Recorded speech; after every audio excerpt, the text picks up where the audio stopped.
പാർത്ത കർത്തവ്യ നിർവഹണം എന്ന നിലയിലാണ് അവ നിറവേറ്റേണ്ടത്. ഇതാണ് എന്റെ അന്തിമമായ അഭിപ്രായം. ഭാവാർത്ഥം: എല്ലാ യജ്ഞങ്ങളും പവിത്രമാകുന്നത് തന്നെ, എങ്കിലും ഫലം പ്രതീക്ഷിച്ചുകൊണ്ടാകും അവയുടെ അനുഷ്ഠാനം. മറ്റൊരു വിധത്തിൽ പറഞ്ഞാൽ, ഭൗതിക ജീവിതത്തിന്റെ ഔന്നത്യത്തിന് വേണ്ടി ചെയ്യുന്ന യജ്ഞങ്ങൾ ത്യജിക്കണം. ജീവിതത്തെ പവിത്രീകരിച്ച് ആത്മീയതയിലേക്ക് ഉയർത്തുന്നവയെ ഉപേക്ഷിച്ചുകൂടാതെ കൃഷ്ണാബോധത്തിലേക്ക് നയിക്കുന്ന ഏത് കർമ്മത്തെയും പ്രോത്സാഹിപ്പിക്കണം. ഭക്തിയുടെ സേവനത്തിലേക്ക് നയിക്കുന്ന ഏത് കർമ്മവും സ്വീകാര്യമാണെന്ന് ശ്രീമദ് ഭാഗവതം ഘോഷിക്കുന്നു. ഇതാണ് ധർമ്മത്തിന്റെ മികച്ച മാനദണ്ഡം. ഭക്തിയുടെ സേവനത്തിന് സഹായകരമാവുന്നതെന്തും യജ്ഞമായാലും ദാനമായാലും തപസ്സായാലും ഒരു ഭക്തൻ സ്വീകാര്യമാണ്.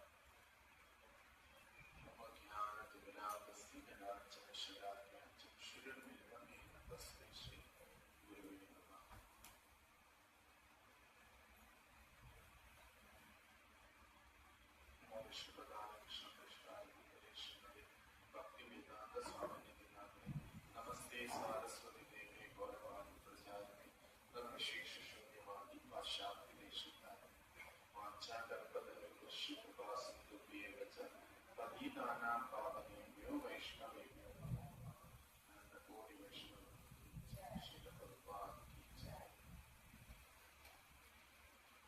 ഇത് 18-ാം അധ്യായമാണ് നമ്മളിപ്പോൾ ചർച്ച ചെയ്യുന്നത്.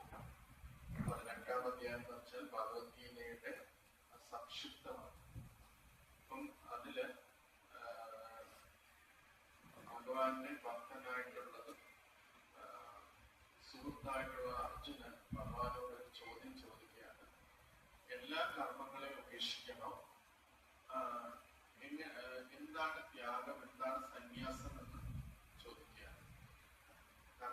എല്ലാവിധ കർമ്മങ്ങളെ ഉപേക്ഷിക്കണോ, അതോ ഈ ഭൗതിക തലത്തിൽ ചെയ്യുന്ന കർമ്മങ്ങളെ മാത്രമാണോ ഉപേക്ഷിക്കേണ്ടത് എന്നാണ് അർജുനന്റെ ചോദ്യം. ഇത് അർജുനന് ക്ലിയർ ആയി എങ്കിലും നമുക്ക് വേണ്ടിയാണ് അർജുനൻ ഏറ്റവും അവസാനമാണ് ചോദ്യം ചോദിക്കുന്നത്. എല്ലാ കർമ്മങ്ങളെ ഉപേക്ഷിക്കണം എന്ന് പറഞ്ഞാൽ അർജുനന് ആ പേര് പറഞ്ഞിട്ട് വേണമെങ്കിൽ യുദ്ധരംഗത്ത് നിന്ന് പോകാം. എല്ലാവിധ കർമ്മങ്ങളെ ഉപേക്ഷിക്കണം എന്നാണ്.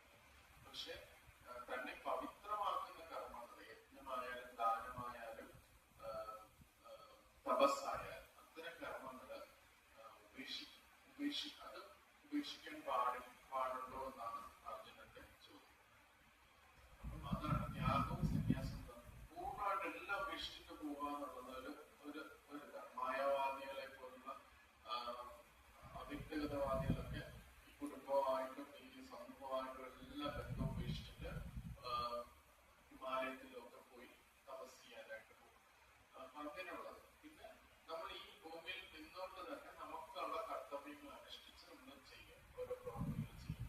പക്ഷെ ഫലം ഉദ്ദേശിച്ച് ചെയ്യാൻ പാടില്ല. എങ്ങനെയാണ് ഇത് കറക്റ്റായിട്ട് ഇത് മനസ്സിലാക്കേണ്ടതെന്നാണ് അർജുൻ കൃഷ്ണനോട് ചോദിച്ചത്. അർജുന്റെ ഉദ്ദേശം എന്താണ്? ഞാനിവിടെ യുദ്ധം ചെയ്യണോ, അതോ ഇതെല്ലാം ഭൗതികമാണെന്ന് വിചാരിച്ച് ഇതെല്ലാം മാറിപ്പോണോ എന്നുള്ളതാണ് ചോദ്യം. അപ്പം അവസാനം ഫൈനലായിട്ട് കൃഷ്ണ ഭഗവാൻ അതിനകത്ത് പറഞ്ഞു തരികയാണ്. ഇതിന് തൊട്ട് മുമ്പുള്ള ശ്ലോകത്തിൽ അത് പറയുന്നുണ്ട്. കഴിഞ്ഞ പറഞ്ഞത് യജ്ഞം ദാനം തപസ് എല്ലാം മുനിമാരെ പോലും പരിശുദ്ധീകരിക്കുന്നതാണ്. യജ്ഞം ദാനം തപസ് അത് ഉപേക്ഷിക്കാൻ പാടില്ല എന്നാണ് കൃഷ്ണ ഭഗവാൻ കഴിഞ്ഞ ശ്ലോകത്തിൽ പറഞ്ഞു. ഈ ശ്ലോകത്തിൽ അത് ഒന്നുകൂടെ ഊന്നി പറയുകയാണ്. ആസക്തിയോ ബലം ഉപേക്ഷിക്കാതെ കർത്തവ്യം എന്ന നിലയിലാണ് ചെയ്യേണ്ടതെന്ന് ഭഗവാനോടെ പറയുകയാണ് ചെയ്യുന്നത്.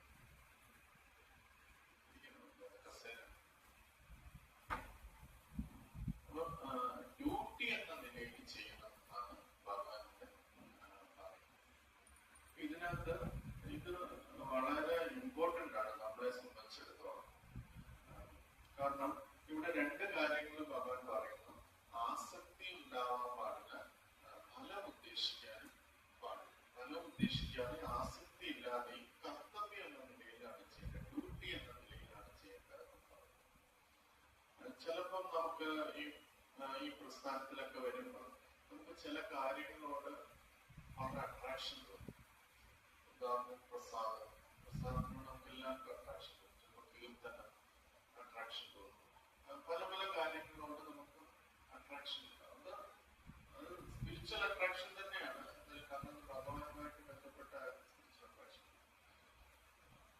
പക്ഷെ ചില സന്ദർഭത്തില് നമ്മൾക്ക് ചിലപ്പം നമുക്ക് അട്രാക്റ്റഡ് ആയിട്ടുള്ള കാര്യങ്ങൾ നമ്മളോട് ചെയ്യാനായിട്ട് ചിലപ്പം പറയുന്നില്ല, വേറെ കാര്യങ്ങളായിരിക്കും ചെയ്യാനായിട്ട് പറയുന്നത്. അപ്പൊ നമുക്ക് അതിനകത്ത് നമ്മുടെ കർത്തവ്യമാണ് എന്ന് വിചാരിച്ചിട്ട് ചെയ്യുക, ഡ്യൂട്ടിയാണ് ഇത് എന്ന് വിചാരിച്ചിട്ട് ചെയ്യുക. പിന്നെ ഫലം ഉദ്ദേശിക്കാതെ വേണം ചെയ്യാനുള്ളത്. എന്തെങ്കിലും ഭൗതികമായ ഫലങ്ങളോ അല്ലെങ്കിൽ അതിന്റെ സൂക്ഷ്മമായ ഫലങ്ങളോ, നമുക്ക് അംഗീകാരം കിട്ടും, സമ്മാനങ്ങൾ കിട്ടും, നമ്മൾ പുകഴ്ത്തപ്പെടും, അപ്പൊ അത് ഉദ്ദേശിക്കാൻ പാടില്ല. അത് മാത്രമല്ല എന്തെങ്കിലും ഫല ഉദ്ദേശം, പണത്തിന് വേണ്ടിയോ അങ്ങനെ എന്തെങ്കിലും കാര്യത്തിന് വേണ്ടിയോ നമ്മൾ ചെയ്യാനായിട്ട് പാടില്ല.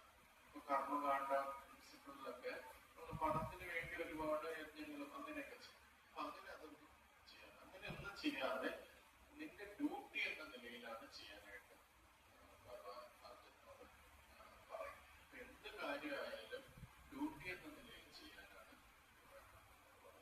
അപ്പൊ അർജുനെ സംബന്ധിച്ചിടത്തോളം അവിടെ തന്റെ ഗുരുജനങ്ങളും ബന്ധുമിത്രാദികളുമാണുള്ളത്. അപ്പൊ അത് അർജുനൻ അവിടെ ഒരു ബുദ്ധിമുട്ട് നേരിട്ടു. ഞാൻ ഇവരെയൊക്കെ വധിക്കണമോ എന്നുള്ളൊരു സംശയം വന്നു. അതിനകത്ത് ഒരുപാട് മോറൽ സൈഡും അർജുനൻ പറയുന്നുണ്ട്. എങ്ങനെയാണ് ഗുരുവിനെയൊക്കെ വധിക്കുക?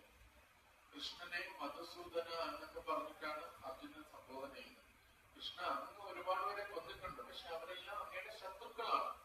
പക്ഷെ ഞാൻ അങ്ങ് എന്നോട് കൊല്ലാൻ പറയുന്നത് എന്റെ ബന്ധുമിത്രാദികളെയും ഗുരുജനങ്ങളെയാണ് കൊല്ലാനായിട്ട് പറയുന്നത്. അതുകൊണ്ടാണ് ഭഗവാൻ മധുസൂദന അർജുനൻ പറയുന്നത്.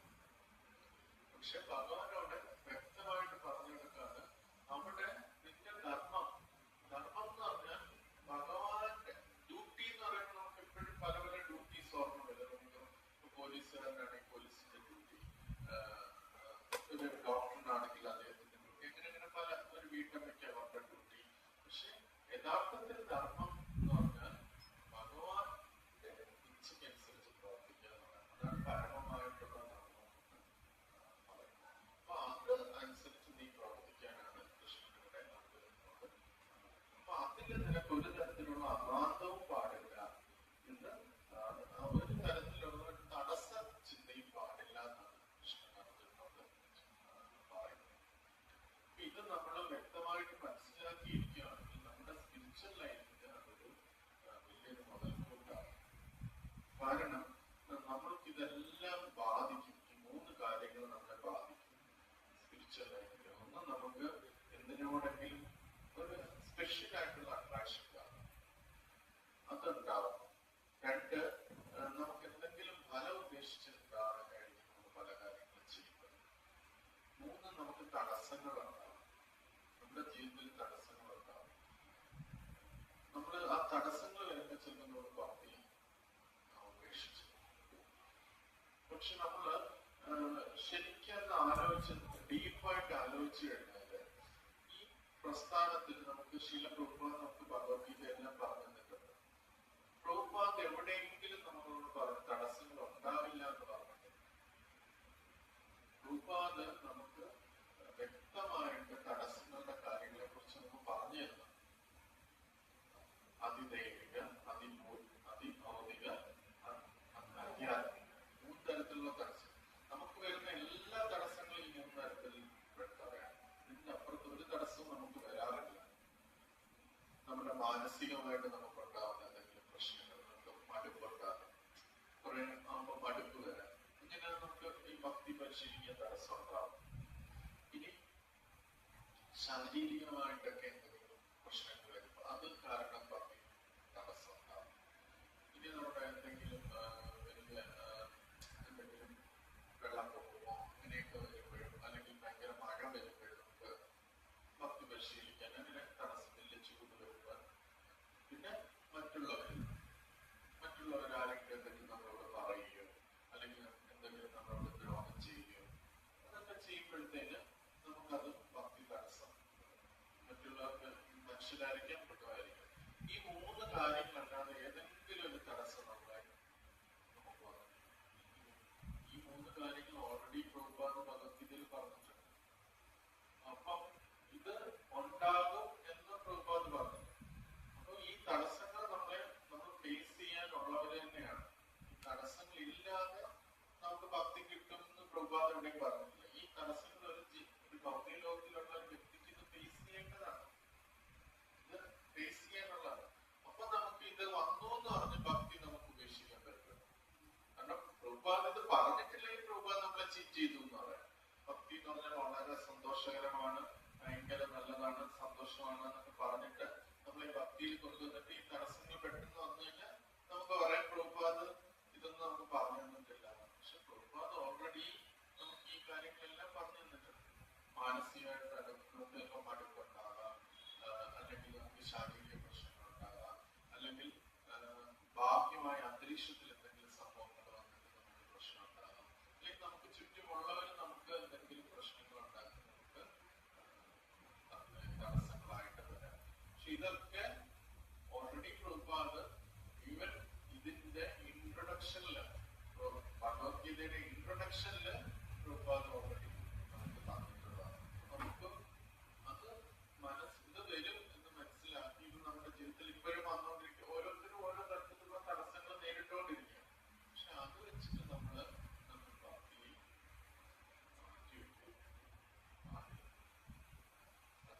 അതാണ് അർജുനന് കിട്ടിയ അതേ ഉദ്ദേശം നമുക്കുമാണ് കിട്ടുന്നത്. അർജുനനും ഇതേ ഫേസാണ് വരുന്നത്. ഒന്ന്, തന്റെ ബന്ധുജനങ്ങളാണ് തനിക്ക് ശത്രുക്കളായിട്ട് നിൽക്കുന്നത്. അത് അതിഭൗതികമാണ്, അല്ലെ, അതിഭൗതികമായിട്ടുള്ള പ്രശ്നങ്ങളാണ്. പിന്നെ തന്റെ മനസ്സ് ഒരുപാട് കലുഷിതമായിട്ടാണ് അർജുനൻ യുദ്ധം ചെയ്യണോ വേണ്ടതെന്ന് അർജുനൻ സംശയമാണ്. അതാണ് ആധ്യാത്മികമായിട്ടുള്ള ക്ലേശങ്ങൾ. പിന്നെ അന്തരീക്ഷം അർജുനെ സംബന്ധിച്ചിടത്തോളം അത്ര പ്രശ്നമല്ല, കാരണം ഭഗവാൻ കൂടെയുണ്ട് എന്നുള്ളത്. എന്നാലും വേറെ രീതി നോക്കിക്കഴിഞ്ഞാൽ അവർക്ക് ഒരുപാട് ശക്തിയുണ്ട്, അർജുൻ അത്ര ശക്തിയില്ല. അപ്പൊ ആ ഒരു തരത്തിൽ അത് ശത്രുവായിട്ട് അല്ലെങ്കിൽ ഒരു തടസ്സമായിട്ട് നിൽക്കുക.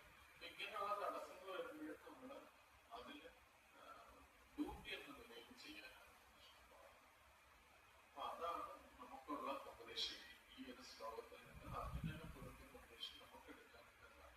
നമ്മുടെ ഈ സ്പിരിച്വൽ ലൈഫ് എടുത്തു നോക്കിയാൽ നമുക്ക് ഇതേപോലെ പല പല തടസ്സങ്ങൾ വന്നുകൊണ്ടിരിക്കും. പക്ഷെ നമ്മൾ അവസാനം വരെ ഡ്യൂട്ടി എന്ന് ഉപയോഗിച്ച് ഇപ്പൊ തടസ്സം വരുമ്പോൾ നമ്മുടെ ക്വാളിറ്റിയും ചിലപ്പോൾ അതൊക്കെ നമുക്ക് കുറഞ്ഞു പോകാം. പക്ഷെ എന്നാലും ഇതെന്റെ കർത്തവ്യമാണ് എന്ന് വിചാരിച്ച് തുടർന്ന് ഇത് നമ്മളെ സംബന്ധിച്ചിടത്തോളം ഒരു വളരെ ഇമ്പോർട്ടന്റ് ആയിട്ടുള്ള ഏതെങ്കിലും ഒരു സന്ദർഭത്തിലോ നമുക്ക് തടസ്സങ്ങൾ വരുമ്പോൾ അപ്പൊ നമ്മുടെ ആചാര്യന്മാരെയോ നമ്മുടെ ഗുരുവിനെയോ അല്ലെങ്കിൽ മറ്റു ഭക്തന്മാരെയോ കുറ്റപ്പെടുത്താനായിട്ട് പാടില്ല. നമ്മള് മറ്റ് ആൾക്കാർ അവര് കാരണമാണിത്, ഇത് അവരെ മാറ്റി നിർത്തി നമുക്ക് ഭക്തി പരിശീലിക്കാൻ പറ്റില്ല. ഇത് സ്പിരിച്വൽ ആയിട്ടുള്ള ഈ ഒരു മെറ്റീരിയൽ വേൾഡിലാണ് നമ്മൾ നിൽക്കുന്നത്. ഓട്ടോമാറ്റിക്കലി ഇതിങ്ങനെയുള്ള ഒരു സ്ഥലമാണ്. ദുഃഖാലയം അശാശ്വതം എന്ന് കൃഷ്ണൻ ഓൾറെഡി നമുക്ക് പറഞ്ഞു തന്നിട്ടുണ്ട്. അപ്പൊ ഈ ഒരു ബുദ്ധിമുട്ടുകളെല്ലാം നമുക്ക് വരും. ഇപ്പൊ നമുക്ക് വരുന്നില്ല എന്ന് തോന്നുന്നുണ്ടെങ്കിൽ നാളെ തീർച്ചയായിട്ടും അത് വരും. ഇപ്പൊ ഞാൻ പീസ്ഫുൾ ആണെന്ന് വിചാരിച്ചാലും നാളെ തീർച്ചയായിട്ടും ആ ബുദ്ധിമുട്ടുകൾ വരും. എങ്ങനെ വരുമെന്ന് പോലും നമുക്ക് അറിയാനായിട്ട് സാധിക്കത്തില്ല. ചിലപ്പോൾ ശാരീരികമായിട്ടായിരിക്കാം, മാനസികമായിട്ടായിരിക്കാം, മറ്റു ഭക്തന്മാരിൽ നിന്നായിരിക്കാം, പല രീതിയിൽ നമുക്ക്. പക്ഷെ ഇതിനൊന്നും നമ്മൾ അതില് ഡിസ്റ്റർബ് ആയി അതനുസരിച്ച് നിൽക്കുന്നത് ഡ്യൂട്ടി നമ്മൾ കണ്ടിന്യൂ ചെയ്യുക എന്നുള്ളതാണ് ഭഗവാന്റെ പറഞ്ഞത്. അത് ചെയ്തു കഴിഞ്ഞാൽ ഭഗവാൻ വളരെ പ്ലീസ്ഡാവും. ആ ഒരു കാര്യം ചെയ്തു കഴിഞ്ഞാൽ അപ്പൊ നമുക്ക് ഉദാഹരണത്തിന് ഇപ്പൊ നമുക്ക് ഇപ്പൊ നമ്മള് ജപം നമുക്ക് ചിലപ്പോൾ കുറച്ച് നാൾ നമ്മൾ ജപിച്ചു വരുമ്പോൾ നമുക്ക് നല്ലൊരു ഇതുണ്ടാകും. പക്ഷെ കുറച്ചു കാലമായിട്ട് ചിലപ്പോൾ നമുക്ക് ആ ടേസ്റ്റ് ഒക്കെ നഷ്ടപ്പെട്ടു കഴിഞ്ഞാല് നമുക്ക് ചിലപ്പോൾ അത്രയും ഉത്സാഹത്തോടുകൂടി ചെയ്യാനായിട്ട് തോന്നും. അല്ലെങ്കിൽ അതിന് വളരെ പ്രയോറിറ്റി നമ്മൾ കുറയ്ക്കും. ഒരുപാട് നമുക്കത് എങ്ങനെയും അതിന്റെ പ്രയോറിറ്റി അത്രയും നമ്മളൊക്കെ നേരത്തെ രാവിലെ എടുത്തിട്ട് ചെയ്തുകൊണ്ടിരുന്നത് ചിലപ്പോൾ അത് ഉച്ചയ്ക്കും വൈകിട്ടും ഒക്കെ ആയിട്ട് മാറി നമ്മളത് തന്നെ അറിയാതെ പ്രയോറിറ്റി നമ്മൾ കുറച്ച് വെച്ചു. പക്ഷെ നമുക്ക്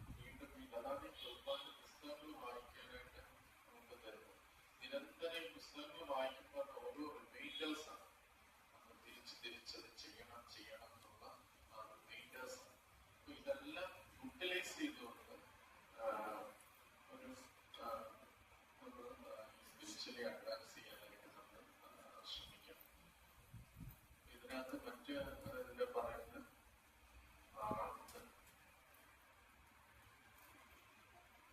കൃഷ്ണാബോധത്തിലേക്ക് നയിക്കുന്ന ഏതൊരു കർമ്മത്തെയും നമ്മൾ പ്രോത്സാഹിപ്പിക്കണം എന്നുള്ളതാണ് പറയുന്നത്.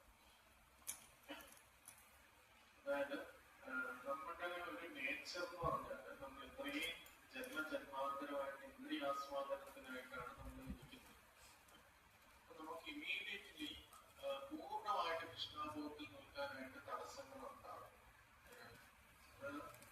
രൂപഗോസ്വാമി പറഞ്ഞിട്ടുണ്ട്, നമ്മുടെ ഇന്ദ്രിയങ്ങളെ തൃപ്തിപ്പെടുത്തുന്ന പ്രവർത്തനങ്ങളെയാണ് കാമം എന്ന് പറയുന്നത്. പക്ഷെ കൃഷ്ണന്റെ ഇന്ദ്രിയങ്ങളെ തൃപ്തിപ്പെടുത്തുന്നതിനാണ് പ്രേമം പറയുന്നത്. സിമ്പിൾ ഡെഫിനിഷനാണ്. അത് ഓർത്ത് കഴിഞ്ഞാൽ നമ്മുടെ ഓരോ ആക്ടിവിറ്റിക്കും നമുക്ക് അതിനകത്തൊരു അനലൈസ് ചെയ്യാനായിട്ട് സാധിക്കും. ഇപ്പൊ ഞാനിപ്പോ ഒരു മൊബൈൽ ഫോൺ ഉണ്ട്. ആ മൊബൈൽ ഫോണില് എന്റെ ഇന്ദ്രിയങ്ങളെ തൃപ്തിപ്പെടുത്താനായിട്ട് ഞാൻ എന്തെങ്കിലും ചെയ്യുകയാണെങ്കിൽ ഇമ്മീഡിയറ്റ്ലി കാമത്തിലാണ് വർദ്ധിക്കുന്നത്. പക്ഷെ ആ മൊബൈൽ ഫോൺ കൊണ്ട് ഞാൻ ഭഗവാന്റെ ഇന്ദ്രിയങ്ങളെ, ഭഗവാനെ കുറിച്ച് കേൾക്കാനോ ഭഗവാന്റെ കീർത്തനങ്ങൾ കേൾക്കാനാണ് യൂസ് ചെയ്യുന്നതെങ്കിൽ നമ്മള് പ്രേമത്തിലാണ്. ഒരു മിനിറ്റിൽ നമുക്ക് കാമത്തിൽ പോവാം, ഒരു മിനിറ്റിൽ പ്രേമത്തിൽ വരാം. ഇമ്മീഡിയറ്റ്ലി നമുക്ക് മാറി ഇത് ചെയ്തുകൊണ്ട് ഒരു മിനിറ്റിൽ നമ്മൾ ആ രീതിയിൽ പോയിട്ട് ഇമ്മീഡിയറ്റ്ലി നമ്മൾ അതിലേക്ക് തിരിഞ്ഞു വരാം. അപ്പൊ നമ്മുടെ ഏതൊരു ആക്ടിവിറ്റി എടുത്ത് നോക്കിയാലും ഈ രീതിയിൽ നമുക്ക് അനലൈസ് ചെയ്ത് നോക്കാനായിട്ട് സാധിക്കും. പ്രവൃത്തി ശരിയായിട്ടുണ്ടോ എന്നുള്ളത്. അത് മാത്രമല്ല, നമുക്ക് സഹായിക്കാനായിട്ട് ആധ്യാത്മിക ഗുരു നമുക്ക് വരുന്നുണ്ട്. ഈ പ്രവർത്തനം ഇത് നമ്മൾ ആ രീതിയിൽ നമ്മുടെ ധർമ്മം, അതായത് നമ്മുടെ ഡ്യൂട്ടി കറക്റ്റായിട്ട് ചെയ്യുന്നുണ്ടോ എന്ന് അറിയാൻ ആദ്യം പറഞ്ഞു. ഡ്യൂട്ടി എന്തായാലും ചെയ്യണമെന്ന് കൃഷ്ണ ഭഗവാൻ അർജുനോട് പറഞ്ഞു. നമുക്ക് മൂന്ന് തരത്തിലുള്ള തടസ്സങ്ങൾ വരാം. അത് ഓട്ടോമാറ്റിക്കലി ഓൾറെഡി ശ്രീല പ്രഭുപാദ് നമുക്ക് പറഞ്ഞു തന്നിട്ടുള്ളതാണ്. അപ്പൊ അത് മനസ്സിലാക്കി നമുക്ക് തടസ്സങ്ങൾ വരുമ്പോഴും നമ്മൾ ഭക്തിയിൽ തുടർന്ന് നിൽക്കുക. ഇനി ഭക്തിയിൽ നമ്മൾ തുടർന്ന് നിൽക്കുന്നുണ്ടോ എന്ന് അറിയുന്ന കാര്യങ്ങളാണ് ഞാനിപ്പോ പറഞ്ഞത്. ഒന്നാമത് രൂപഗോസ്വാമിയുടെ ആ ഡെഫിനിഷൻ നമ്മൾ എപ്പോഴും സിമ്പിൾ ഡെഫിനിഷനാണ്. ചൈതന്യ ചരിതാമൃതത്തിലാണ് പറയുന്നത്.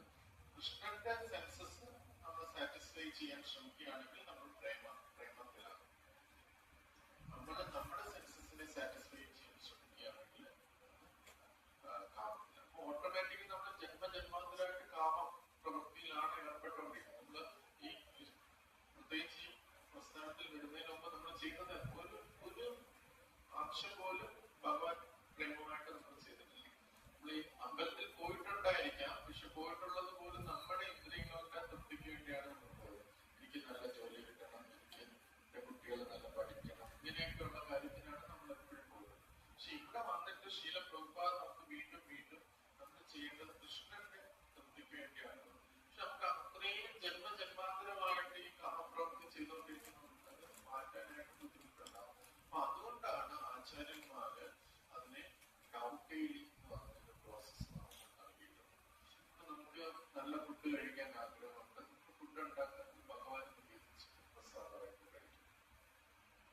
നല്ല പാട്ടുകൾ കേൾക്കാനും ഒക്കെ ആഗ്രഹമുണ്ടാവും, നമുക്കത് ഭഗവാന്റെ കീർത്തനങ്ങൾ കേൾക്കാനും. അപ്പം നമ്മൾ നമ്മുടെ ആ ഇന്റൻഷൻ എനിക്ക് ആസ്വദിക്കണം എന്നാണെങ്കിലും അവിടെ നമ്മൾ കൃഷ്ണന്റെ ആസ്വാദനവും കൂടെ നമ്മൾ അതിനകത്ത് ആഡ് ചെയ്യുകയാണ് ചെയ്യുന്നത്. നമ്മൾ അതിനകത്ത് കൃഷ്ണൻ, ഇപ്പൊ ഞാനിപ്പോ എനിക്കിപ്പോ എല്ലാവരുടെ മുമ്പിൽ സംസാരിക്കണം എന്നാഗ്രഹം. ഞാൻ ഭഗവാനെ കുറിച്ച് പറയുമ്പോൾ അപ്പൊ ഞാൻ ഭഗവാനെ അവിടെ തൃപ്തിപ്പെടുത്തുകയാണ് ചെയ്യുന്നത്. ഭഗവാനെ തൃപ്തിപ്പെടുത്തിക്കൊണ്ട് ചെയ്യാം. അപ്പൊ അങ്ങനെ നമ്മൾ ഇത്രയും നാൾ ചെയ്തുകൊണ്ടിരുന്ന കാമതരങ്ങളായിട്ടുള്ള പ്രവൃത്തികളില് ക്രമേണ കൃഷ്ണനെ തൃപ്തിപ്പെടുത്തുന്നത് ആഡ് ചെയ്ത് ഒരു ഘട്ടം എത്തുമ്പോഴത്തേക്ക് 100% കൃഷ്ണനെ തൃപ്തിപ്പെടുത്തുന്ന തരത്തിലേക്ക് ഉയർന്നുവരുമെന്നുള്ളതാണ്. അതാണ് അതുകൊണ്ടാണ് ഭഗവാൻ ധർമ്മമായിട്ട് ചെയ്യണം എന്ന് പറഞ്ഞു.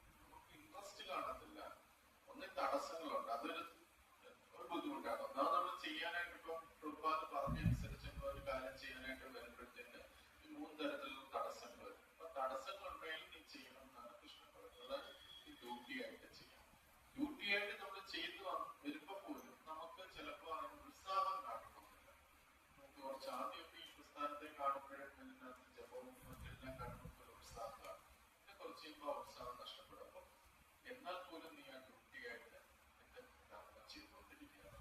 അങ്ങനെ നമ്മൾ ചെയ്തു വരുന്ന എങ്ങനെയാണ് നമ്മളത് ആ മെന്റാലിറ്റി ഞാൻ പ്രോപ്പർ ലെവലിൽ തന്നെയാണ് ചെയ്യുന്നതെന്ന് മനസ്സിലാക്കാൻ വേണ്ടിയാണ് ഞാൻ ആ ഡെഫിനിഷൻ പറഞ്ഞത്.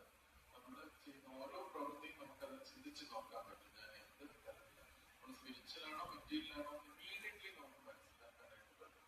ഞാനിപ്പോ ചെയ്യാൻ പോകുന്ന പ്രവൃത്തി കൃഷ്ണനെ തൃപ്തിപ്പെടുത്തുന്നതാണെങ്കിൽ അത് പ്രേമത്തിലാണ്, അല്ലെങ്കിൽ ഞാൻ കാമത്തിലാണ് പ്രവർത്തിക്കുന്നത് ഇമ്മീഡിയറ്റ്ലി മനസ്സിലാക്കാൻ. അപ്പൊ അങ്ങനെ ചെയ്ത് വരുമ്പോഴാണ് ഒരു വ്യക്തി 100% എത്തിച്ചേരുമ്പോഴാണ് ആ വ്യക്തി പൂർണ്ണമായിട്ട് കൃഷ്ണ പ്രേമം അല്ലെങ്കിൽ ഭഗവത് പ്രേമം പറയുന്ന ആ ഒരു തലത്തിലേക്ക് വരും.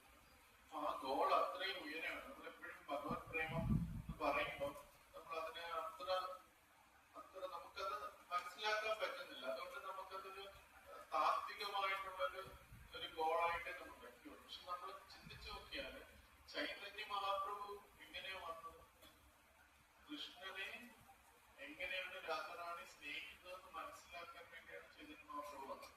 അപ്പം എന്താണ് അവിടെ സുപ്രീമായിട്ടിരിക്കുന്നത്? എന്താണ് ചൈതന്യ മഹാപ്രഭുവിനെ ആകർഷിച്ചത് അല്ലെങ്കിൽ കൃഷ്ണനെ ആകർഷിച്ചതെന്ന് വെച്ചാല് രാധാറാണി കൃഷ്ണനെ എങ്ങനെ സ്നേഹിക്കുന്ന സ്നേഹമാണ് ആകർഷിക്കുന്നത്. അപ്പൊ അത് ആ സ്നേഹത്തെ മനസ്സിലാക്കാൻ വേണ്ടിയാണ് കൃഷ്ണൻ ചൈതന്യ മഹാപ്രഭുവായിട്ട് വന്നത്. നമുക്ക് കിട്ടാൻ പോകുന്ന ഈ തലത്തിൽ നമ്മൾ സ്പിരിച്വലി അഡ്വാൻസ് എത്തിയാല് നമ്മൾ എത്താൻ പോകുന്നത് ആ കൃഷ്ണനെ ആകർഷിച്ച അതേ ആ സ്നേഹത്തിന്റെ തലത്തിലേക്കാണ് നമ്മൾ എത്താൻ വേണ്ടത്. നമുക്ക് കൃഷ്ണപ്രേമം കിട്ടും എന്നാണ് പറയുന്നത്. അപ്പൊ ആ കൃഷ്ണപ്രേമമാണ് കൃഷ്ണനെ ആകർഷിച്ച് ചൈതന്യ മഹാപ്രഭുവായിട്ട് വരാനായിട്ട് പ്രേരിപ്പിച്ചത്.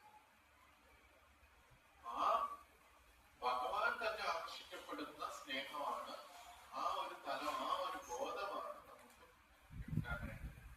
ഭഗവാനെ കൂടി ആകർഷിക്കുന്നത് രാധാറാണിയുടെ ഭാവമാണ്. കൃഷ്ണനെ എങ്ങനെ സ്നേഹിക്കണം എന്നുള്ള ആ രാധാറാണിയുടെ ഭാവം മനസ്സിലാക്കാനാണ് കൃഷ്ണ ചൈതന്യ മഹാപ്രഭുവായിട്ടുള്ളത്. അപ്പൊ നമ്മൾ ശീല പ്രഭുപാദന്റെ ആചാര്യന്മാരുടെ പാത ആ ഡ്യൂട്ടി എന്ന നിലയിൽ നമ്മൾ കണ്ടിന്യൂ ചെയ്ത് ഒരു ഘട്ടത്തിൽ എത്തിച്ചേരുമ്പോൾ നമുക്ക് കൃഷ്ണപ്രേമം കിട്ടും എന്നുള്ളത് വരുമ്പോൾ ആ ഭഗവാനെ ആകർഷിച്ച ആ ഒരു ഭാവം നമുക്ക് കിട്ടുമെന്ന് പറയുമ്പോൾ നമുക്ക് അതിന്റെ വില എത്രയാണ് മനസ്സിലാക്കാനായിട്ട് സാധിക്കും. നമുക്കറിയാം, നമുക്കിവിടെ കൂടിയിരിക്കുന്ന നമ്മളെല്ലാവരും വ്യക്തിപരമായിട്ട് അറിയാൻ പറ്റും.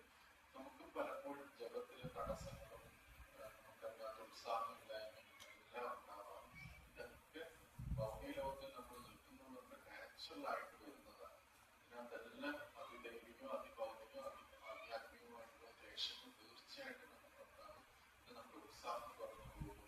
ചിലപ്പോൾ നമ്മൾ എന്തെങ്കിലും വേറെ ഭൗതിക ആഗ്രഹങ്ങൾക്ക് വേണ്ടിയായിരിക്കും അനൗദ്ദേശിച്ചിട്ടായിരിക്കും ചെയ്യുന്നത്. അപ്പൊ അതെല്ലാം കാരണം നമ്മുടെ ജപത്തിന് വളരെയധികം ആഴ്ച സംഭവിക്കും.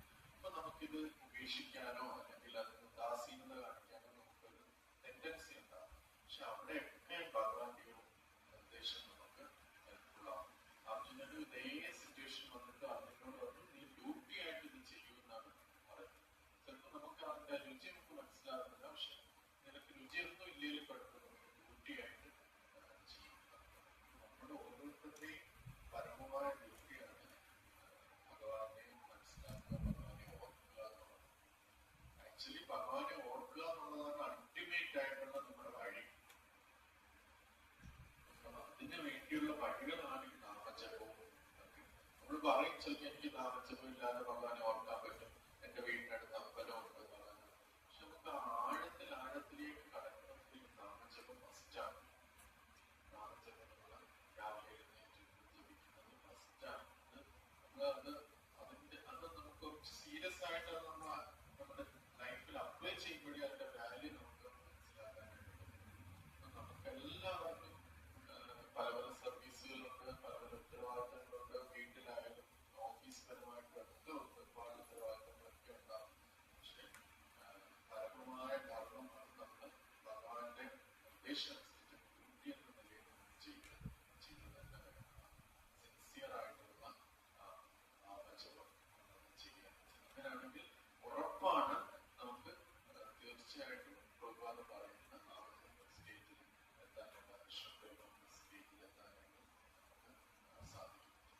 പോലും ഇപ്പൊ ഞാനിപ്പോ രാജധാനിയില് ഡൽഹിയിലേക്ക് ഒരു ടിക്കറ്റ് എടുത്തിട്ടുണ്ടെങ്കിൽ ഏകദേശം ഉറപ്പാണ് ഞാൻ ഡൽഹിയിൽ എത്തുന്നത്. ഞാൻ ഇവിടെ തന്നെ ആയിരിക്കും ഇരിക്കുന്നത്, തിരുവനന്തപുരത്തായിരിക്കും ഇരിക്കുന്നത്. പക്ഷെ എന്റെ രാജധാനിയുടെ ടിക്കറ്റ് ഉണ്ടാവും ഡൽഹിയിലേക്ക് പോകാൻ. പക്ഷെ ആ ടിക്കറ്റ് എനിക്ക് ഉറപ്പ് വരുന്നത് ഞാൻ അവിടെ എത്തുന്നത്.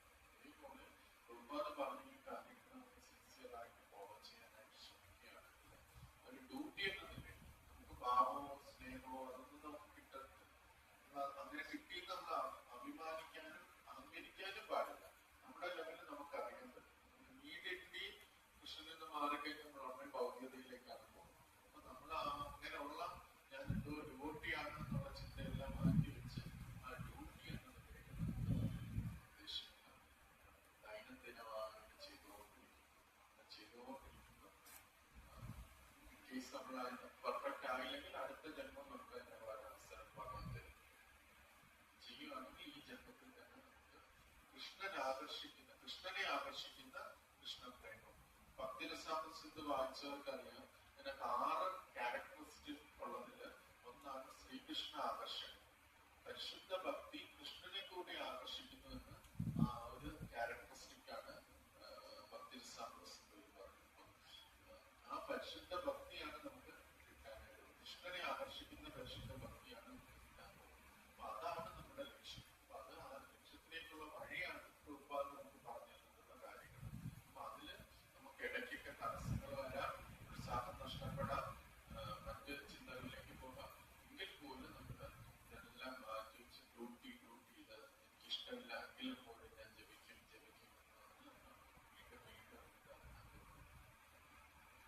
അതാണ് കൃഷ്ണൻ അർജുനന് നീ ഡ്യൂട്ടിയായിട്ട് ഈ യുദ്ധം ചെയ്യണം എന്ന് പറഞ്ഞതിൽ നിന്ന് നമുക്ക് ഉൾക്കൊള്ളാൻ പറ്റുന്ന സാരാംശം. എന്തെങ്കിലും ക്വസ്റ്റ്യൻസ് ഉണ്ടെങ്കിൽ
കുറ്റപ്പെടുത്താൻ പറ്റും.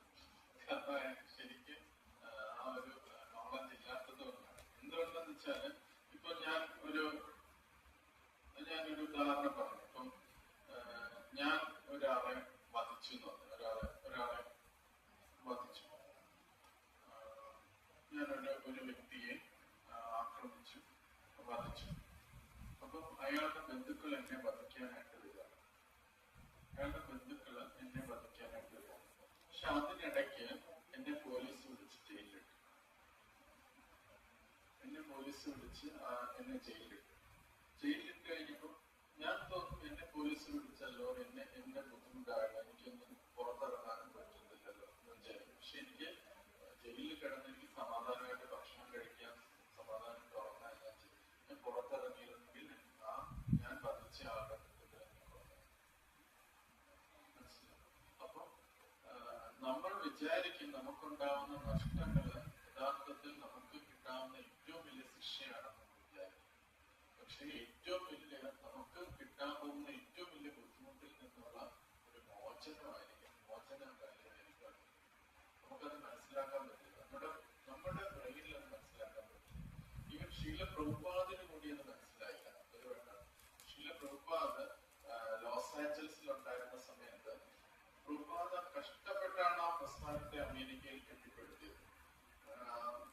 മറ്റേ കൊണ്ടുവന്നിട്ട് പ്രഭുപാദ് തന്റെ ശിഷ്യന്മാരെ ഇന്ത്യയിലേക്ക് ഇന്ത്യയുടെ കൾച്ചർ മനസ്സിലാക്കാനായിട്ട് അയച്ചു.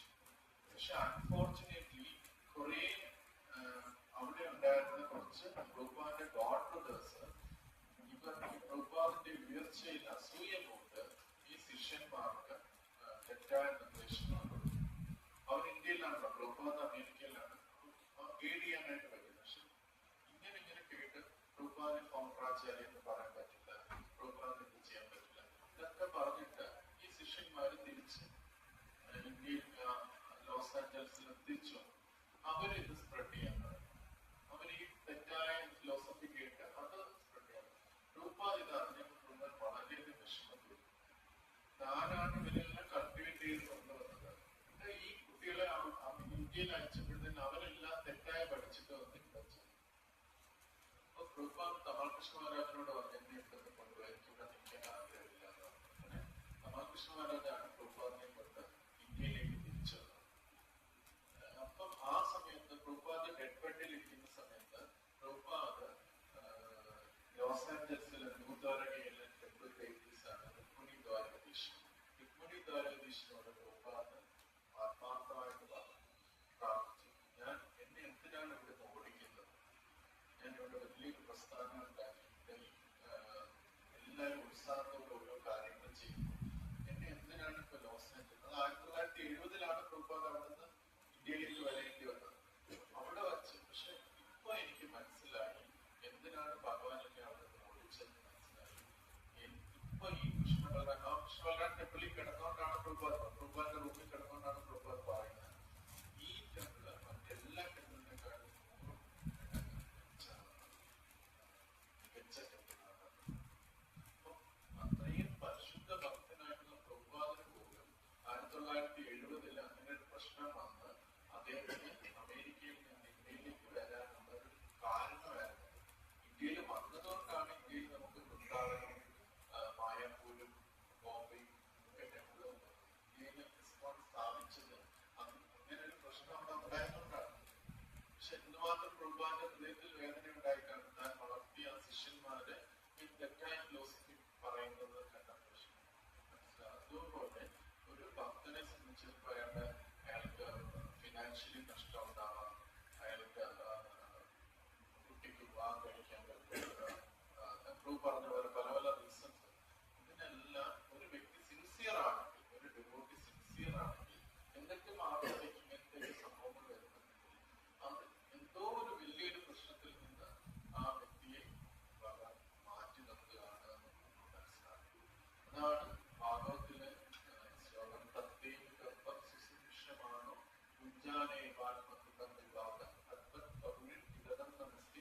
ജീവേതയോ മുക്തിപദേശ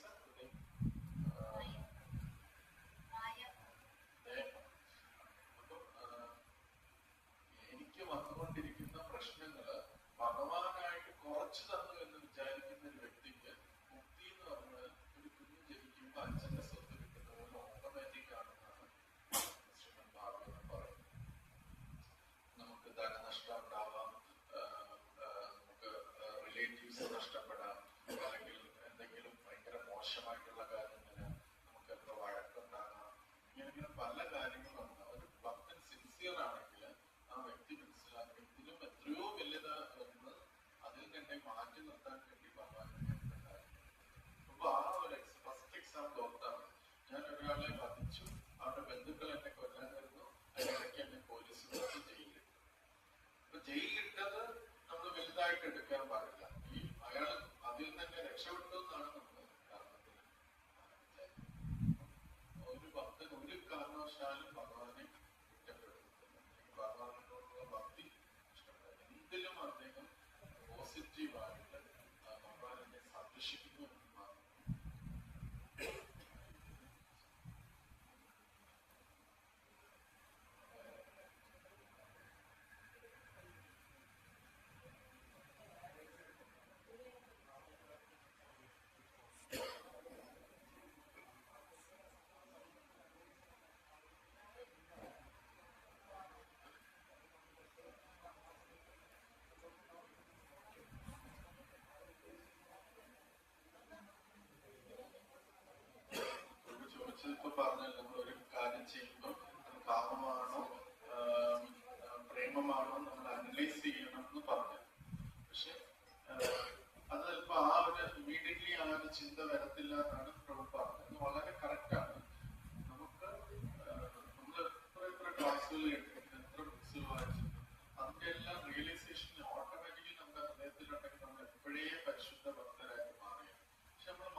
തൃപ്തിക്കാണെങ്കിൽ പ്രേമമാണ്, ഭഗവാന് നമ്മുടെ തൃപ്തിക്കാണെങ്കിൽ കാമമാണ്. നമ്മൾ ഇമ്മീഡിയറ്റ്ലി അടുത്ത നാളെ ചിലപ്പോൾ ഫുള്ളായിട്ട് കാമത്തിലായിരിക്കും നമ്മൾ പ്രവർത്തിക്കുന്നത്. അപ്പൊ ഞാൻ ഇത്രയും പറഞ്ഞത് കേട്ടിട്ട് എന്താ പ്രയോജനം, അങ്ങനെ ചിന്തിക്കരുത്. പക്ഷെ അതതിന് ഇതുപോലെയാണ്, നമ്മുടെ ഹൃദയത്തിലതുണ്ട്. പതുക്കെ പതുക്കെ അത് വളർന്നു വരുന്നത്. എങ്ങനെയാണ് ഒരു കർമ്മഫലം വളർന്നു വരുന്നത്, അതേപോലെയാണ് നമുക്ക് ഭഗവാനെ കുറിച്ചുള്ള വാക്കുകൾ നമുക്ക് വരുന്നത്. അതുകൊണ്ട് നമ്മൾ ഭക്തി ഉപേക്ഷിക്കാതിരിക്കുകയാണെങ്കിൽ ഇത്രയും നാളെ ചെയ്തതിന്റെ ഫലം പതുക്കെ പതുക്കെ നമ്മുടെ ആ എന്റെ എത്തുമ്പോഴത്തേക്ക് അത് വളർന്നത് മനസ്സിലാക്കാൻ പറ്റും. നമുക്ക് ആദ്യകാലത്തൊക്കെ നമ്മളെ പോലെ ആയിരിക്കും ഈ ആധ്യാത്മികാചാര്യന്മാരെല്ലാം. തുടക്കത്തില് അവരെല്ലാം വന്നപ്പോഴെല്ലാം നമ്മളെ പോലെയാണ്. അപ്പൊ അവരുടെ സ്റ്റേജ് കാണുമ്പോൾ നമുക്ക് ഇതേപോലത്തെ സ്റ്റേജ് അവർക്ക് ഉണ്ടായിരുന്നു നമുക്ക് ചിന്തിക്കാൻ പറ്റത്തില്ല. നമുക്ക് അതിനെക്കുറിച്ച് ചിന്തിക്കാനേ പറ്റില്ല. പക്ഷെ നമുക്ക് പ്രഭുപാദിന്റെ ലീലാമൃതയിലും മറ്റുമൊക്കെ വായിച്ചു നോക്കുമ്പോൾ ഈ പരിശുദ്ധ ഭക്തന്മാരെല്ലാം ഒരുപാട് മിസ്റ്റേക്കുകൾ ചെയ്തിട്ടുണ്ട്. അവരുടെ തുടക്കകാലത്ത് ഒരുപാട് മിസ്റ്റേക്കുകളിലൂടെ വന്നിട്ടാണ് അവർ ഈ സ്റ്റേജിലേക്ക് എത്തിയത്. അതേപോലെ നമ്മളും ഇപ്പോഴും നമുക്കിന്ന് കേട്ട കാര്യം നാളെ അപ്ലൈ ചെയ്യാൻ പറ്റത്തില്ല. പക്ഷെ അത് ആ പതുക്കെ പതുക്കെ നമ്മുടെ ഹൃദയത്തിൽ കിടക്കണം. അത് എല്ലാം കൂടെ ഒരുമിച്ച് ആ ബെനിഫിറ്റിലേക്ക് നമ്മളെ അവിടെ കൊണ്ടുവരും. വീണ്ടും അത് നമ്മൾ അപ്ലൈ ചെയ്തില്ല. അതുകൊണ്ട് നമ്മൾ വിഷമിക്കരുത്. വീണ്ടും കേട്ടോണ്ടിരിക്കാം, അപ്ലൈ ചെയ്തുകൊണ്ടിരിക്കാം. പ്രഭുപാദ് പറഞ്ഞ മായക്ക് അഗേൻസ്റ്റ് ആയിട്ടുള്ള ഒരു വാറാണ്. അപ്പൊ നമ്മൾ എത്ര ബാറ്റിൽസ് പോയതിന്റെ കാര്യമില്ല. നമ്മൾ അവസാനത്തെ വാറ് ജയിക്കുക എന്നുള്ളത്. നമ്മുടെ പ്രശ്നം വെച്ചാൽ ഓരോ ബാറ്റിൽ നഷ്ടപ്പെടുമ്പോഴും നമ്മുടെ ഉത്സാഹം പോകും. ഞാൻ ഇത്രയും നാളെ ഒരു തീരുമാനം എടുത്തു, അത് പാലിക്കാൻ പറ്റുന്നില്ല. അങ്ങനെയല്ല പാലിക്കുക. അത് മായ നമ്മളെ ജയിച്ചതാണ്. പക്ഷെ എന്നാലും വീണ്ടും അടുത്ത് ഫൈറ്റ് ചെയ്യാനായിട്ട് ഇങ്ങനെ ഒരിക്കലും ആ ഫൈറ്റ് നിർത്താൻ പാടില്ല. അവസാനം ചെയ്തോട്ടെ. പ്രഭുപാദ് പറഞ്ഞല്ലേ, ഇത് ഈ കൃഷ്ണബോധം എന്ന് പറഞ്ഞാൽ മായക്ക് അഗേൻസ്റ്റ് മാറും. പ്രഭുപാദ് ഓൾറെഡി പറഞ്ഞാണ്. പുതിയതായിട്ടുള്ള കാര്യമാണ്. അപ്പൊ നമ്മള് ഭക്തിയിൽ ഉയരാൻ ശ്രമിക്കുമ്പോൾ തീർച്ചയായിട്ടും നമുക്ക് തടസ്സങ്ങളും ഇതെല്ലാം വന്നുകൊണ്ടിരിക്കും. പക്ഷെ അതിന് ഇന്ന് തോറ്റു കഴിഞ്ഞാൽ നാളെ നമ്മൾ വീണ്ടും ജയിക്കാൻ വേണ്ടി ചെയ്തു.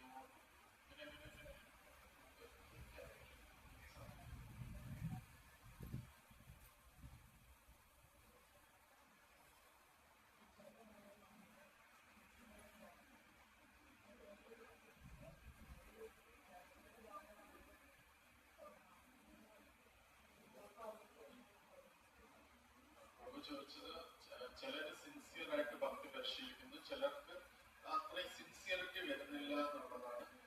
അപ്പൊ അത് ജന്മന കിട്ടുന്നതാണോ സിൻസിയറിറ്റി എന്നാണ് ചോദിക്കുന്നത്. ഒരു തരത്തില് ഭക്തി ഒരു കണ്ടിന്യൂസ് പ്രോസസ്സാണ്. നമ്മുടെ കഴിഞ്ഞ ജന്മത്തിലെ വെച്ച് നമ്മളിങ്ങനെ തുടങ്ങി. ചിലപ്പോൾ നമുക്ക് ഈ ജന്മത്തിലായിരിക്കും കിട്ടുന്നത്, ചിലപ്പോൾ നമ്മൾ കഴിഞ്ഞ ജന്മത്തിൽ തുടങ്ങിയിട്ടുണ്ടാവും. അപ്പൊ ആ ഒരു സിൻസിയറിറ്റി ഒരു വ്യക്തിക്കുണ്ടാവും. പക്ഷെ നമ്മൾ ഈ ജന്മത്തിൽ നാളെ തുടങ്ങുന്നെങ്കിൽ പോലും നമുക്ക് സിൻസിയറിറ്റി ഡെവലപ്പ് ചെയ്യുന്ന എളുപ്പമാണ്. ചെയ്യണമെന്ന് വെച്ചാൽ സിൻസിയറിറ്റി എന്ന് പറഞ്ഞാൽ കണ്ടേജിയസ് ഡിസീസ് എന്നാണ് പറയുന്നത്. Spiritually contagious disease. സിൻസിയറിറ്റി ഉള്ള വ്യക്തികളിൽ നിന്ന് കേട്ടുകൊണ്ടിരിക്കും. നമ്മള് നല്ല ആത്മാർത്ഥമായിട്ട് ഭക്തി പരിശീലിക്കുന്ന നമ്മുടെ ആധ്യാത്മികാചാര്യന്മാരുണ്ട്. ശീല പ്രഭുപാദിന്റെ ലെക്ചേഴ്സ് ഉണ്ട്, ശീല പ്രഭുപാദിന്റെ പുസ്തകങ്ങളുണ്ട്. നമ്മൾ ആ അസോസിയേഷൻ നമ്മൾ നിരന്തരം എടുത്തുകൊണ്ടിരിക്കും. അവൻ പ്രഭുപാദിനെ പോലെ സിൻസിയർ ആയിട്ടുള്ള ഒരു വ്യക്തി നമുക്ക് കാണാനേ പറ്റത്തില്ല. അപ്പൊ അങ്ങനെയുള്ള ഒരു വ്യക്തിയാണ് ഈ പുസ്തകത്തിലുള്ളത്. നമുക്കത് അതിന്റെ അർത്ഥം മനസ്സിലാകുകയോ അതിന്റെ ആഴത്തിൽ പോവുകയോ അതൊന്നും നമുക്ക് ഇതിന്റെ ഫിലോസഫിയൊക്കെ മനസ്സിലാക്കാൻ വേണ്ടി അല്ല, ഈ അസോസിയേഷൻ കിട്ടാൻ വേണ്ടിയാണ്. ശീല പ്രഭുപാദിന്റെ ബന്ധം കിട്ടാൻ വേണ്ടിയാണ് നമുക്ക് ഓൾറെഡി ബേസിക് കൃഷ്ണ കോൺഷ്യസ് അറിയാം. ഇനി എന്തിനാണ് പുസ്തകം വായിക്കുന്നതെന്നല്ല, ശീല പ്രഭുപാദ് ഈ പുസ്തകത്തിലുണ്ട്. അത് ആ പ്രഭുപാദിന്റെ സ്വീകരിക്കാം. പ്രഭുപാദിന്റെ അസോസിയേഷൻ നമുക്ക് എപ്പോഴും കിട്ടണം. അറ്റ്ലീസ്റ്റ് എനിക്ക് ഒരു നേരമെങ്കിലും അരമണിക്കൂർ നേരമെങ്കിലും പ്രഭുപാദിന്റെ അസോസിയേഷൻ കിട്ടണം എന്ന് വിചാരിച്ചു. അപ്പൊ അത്രയും സിൻസിയർ ആയിട്ടുള്ള ഒരു വ്യക്തിയുടെ നിരന്തരമായിട്ട് നമുക്ക് സമ്പർക്കത്തിൽ നമ്മൾ സിൻസിയറാണ്. നമുക്ക് ഒട്ടും സിൻസിയറിറ്റി ഇല്ലെങ്കിൽ പോലും അങ്ങനെ സിൻസിയർ ആയിട്ടുള്ള ഒരു വ്യക്തിയുടെ അസോസിയേഷൻ എടുക്കുകയാണെങ്കിൽ എന്നാലും നമ്മൾ ഭക്തന്മാരുടെ ലെക്ചേഴ്സ് കേൾക്കാം, പ്രഭുപാദിന്റെ ലെക്ചേഴ്സ് കേൾക്കാം, പ്രഭുപാദിന്റെ